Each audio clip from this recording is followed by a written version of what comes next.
ষ্টৰীটেললৈ আপোনালোকক স্বাগতম জনাইছো। আজি আপোনালোকৰ আগত পাঠ কৰিবলৈ লৈছো অৰূপা পতংগীয়া কলিতাৰ গল্প সংকলন কুৰুচোৱাৰ সপোন, মোৰ সপোন, সিহঁতৰ সপোন। পাঠ কৰিছো মই গায়ত্ৰী বৰাই। গল্পৰ শিৰোনাম মায়া মৃগ। একেটি বেলি একেটি পুত্ৰ। ৰাজধানী দিছপুৰলৈ যোৱাৰ ৰাস্তাটোতে গলিটো ফাটিছে। সেইখিনিতে এখন জাকজমক শ্বপিং মল হৈছে। চালে চকু চাট মাৰি ধৰে। দেশী বিদেশী বস্তুৰে ঠাহ খাই আছে। গলিটো সৰু। কোনোমতে ডাঙৰ গাড়ী এখন পাৰ হ'ব পাৰে। কাষৰ ঘৰবোৰ দেখিলেই বুজা যায় ইয়াৰ বাসিন্দাবোৰ শ্বপিং মলখনৰ নিয়মীয়া গ্ৰাহক হোৱাৰ ক্ষমতা থকা মানুহ। ৰাস্তাটো ঘৰবোৰতকৈ চাপৰ। ঘৰবোৰৰ চোতালত ওখকৈ মাটি উঠোৱা, ভেটিবোৰ আৰু ওখ ওখ। এজাক বৰষুণ দিলে ৰাস্তাটো নলা হৈ পৰে। টানকৈ বৰষুণ দিলে ৰঙা ৰঙৰ জুৰি এটা হৈ পৰে। বৰষুণ এৰাৰ পাছত বোকা। কেতিয়াবাই ৰাস্তাটোত বোল্ডাৰ পেলোৱা হৈছিল। পানীয়ে মাটি খহাই পেলোৱাত শিলবোৰ ওখ-চাপৰ হৈ দাঁত-নিকটাই পৰি আছে। গাঁত গাঁত হৈ পৰা ৰাস্তাটোত হেকেৰ পেকেৰকৈ ডাঙৰ ডাঙৰ ঘৰবোৰলৈ চকচকীয়া বিদেশী গাড়ীবোৰ অহা-যোৱা কৰি থাকে। গাঁতবোৰ বচাই অহা-যোৱা কৰে বিভিন্ন ধৰণৰ চালে চকুৰোৱা বাইক। অত্যাধুনিক গাড়ী আৰু বাইকৰ মাজে মাজে ঠেক ৰাস্তাটোত গা বচাই অহা-যোৱা কৰে পথচাৰী, চাইকেল আৰোহী। তাৰ এজন চাইকেল আৰোহী হ'ল চন্দ্ৰকান্ত শইকীয়া। ঘৰ নগাঁৱৰ ৰূপহী গাঁৱত। তেওঁ গুৱাহাটীত এটা মজলীয়া ধৰণৰ চৰকাৰী চাকৰি কৰে। চলি যোৱা ধৰণৰ দৰমহা পায়।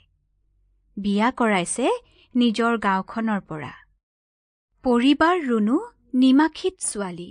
মেট্ৰিক পাছ কৰি কলেজত 2 বছৰ পঢ়িছিলে। ৰুণুৱে হাতৰ কাম জানে, বিশেষকৈ ঊলৰ কাম। ঊলৰ নতুন চানেকি এটা পালে মানুহজনীয়ে খাৱন-শোৱন পাহৰে।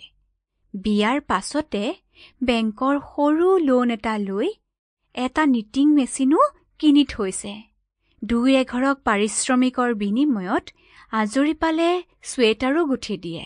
এওঁলোকৰ সৰু পৰিয়ালটো অৱসৰপ্ৰাপ্ত বেংকৰ বিষয়া বিবেকানন্দ চলিহাৰ চৌহদতে থকা এলানি ভাড়াঘৰৰ ৰুম এটা লৈ থাকে। পানী, গা ধোৱা ঘৰ, পায়খানাৰ সুবিধা আছে। চলি যায়। ৰুমটো একেবাৰে সৰু নহয়।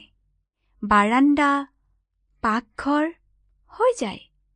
এই ৰুমটোৰে ভালকৈ বতাহ, পোহৰ অহা ঠাইখিনিতে টেবুল চকী এযোৰ লৈ পঢ়া-শুনা কৰে বাবাই অথবা শান্তনু শইকীয়াই।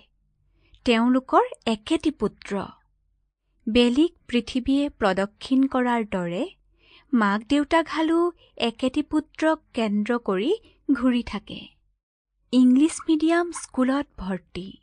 Uniform, tiffin, tuition, unit test, birthday. এটা ৰেবক কোম্পানীৰ টি-চাৰ্ট। শান্তনুৱে মেট্ৰিক পাছ কৰিলে। মাক-দেউতাকক অসীম আনন্দ দি ইংৰাজীত লেটাৰ লৈ প্ৰথম বিভাগৰ সৈতে। চন্দ্ৰকান্ত শইকীয়াই ল'ৰাটো জন্ম হোৱাৰ লগে লগে এখন পলিচি কৰি থৈছিল। তেওঁ ভাবিছিল ল'ৰাৰ পঢ়া-শুনাৰ খৰচ এইখিনি টকাৰে বহুখিনি সামৰিব। তেওঁ ভবাই নাছিল যে ল'ৰাক কলেজত ভৰাওঁতেই গোটেইখিনি খৰচ হ'ব। তাৰ ৰিজাল্টেৰে চৰকাৰী কলেজত বিজ্ঞান শাখাত কোনোমতে ছিট নাপায়। প্ৰাইভেট কলেজত কাণে কাণ মাৰিহে পালে। হ'লেও CBSE কোৰ্ছ, এডমিশ্যন বুলি যিখিনি টকা ল'লে। Sample complete. Ready to continue?